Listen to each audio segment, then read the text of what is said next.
Good morning and welcome to the 2018 Council on Hypertension Scientific Sessions.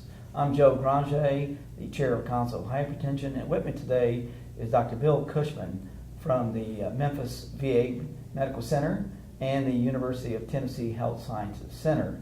Dr. Cushman is with me today because he'll be receiving one of the major awards given by the Council on Hypertension, and that's the Bradley Page Award, Lifetime Achievement Award. This is given to an individual who has made a lifetime of outstanding research achievements in the field of hypertension. So Bill, could you tell me a little bit about your research? Sure. So I've primarily been involved in clinical trials, very often large clinical trials, looking at the effect of either drugs or lifestyle on blood pressure and testing whether there are differences in drugs or different goals that we should treat to in terms of the blood pressure goals in hypertension.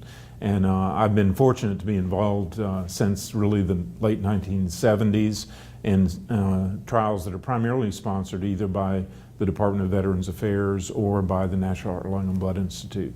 And so I've been fortunate to be involved in some of the large pivotal trials in determining the best selection of drugs, and that's both in the VA and National Heart, Lung, and Blood Institute, and also blood pressure goals. The two more recent trials on blood pressure goals were the Accord trial, which included a blood pressure goal study comparing 120 systolic to 140 systolic as a goal, and then the Sprint trial, which also compared testing a goal of less than 120 to less than 140.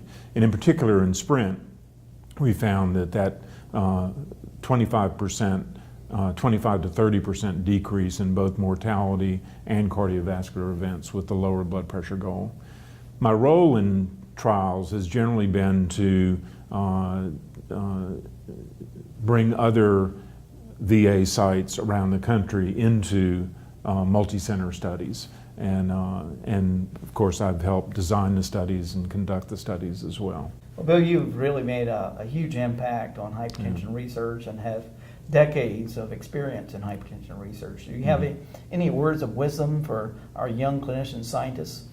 Yeah, so first of all, proper preparation is important. I kind of had an accidental career where I got into hypertension research, fortunately by being involved initially in Jackson, Mississippi, based on a need for somebody to take over the research clinic there. And fortunately, I was also able to get involved very early in helping plan other studies, and I loved it. And I enjoy patient care very much, but the research, asking questions and being able to get an answer to those questions and that would have an impact on patient care fairly immediately, just always was a great interest to me.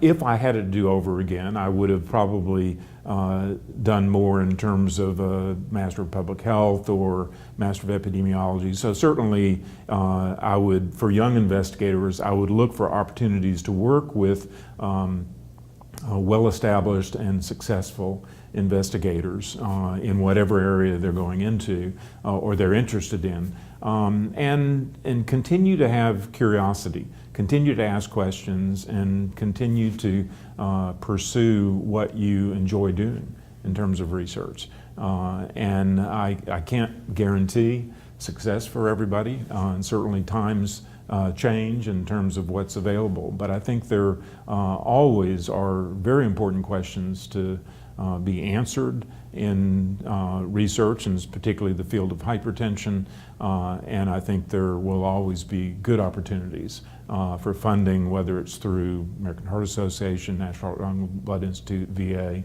I think there are a number of opportunities out there for people that are truly interested.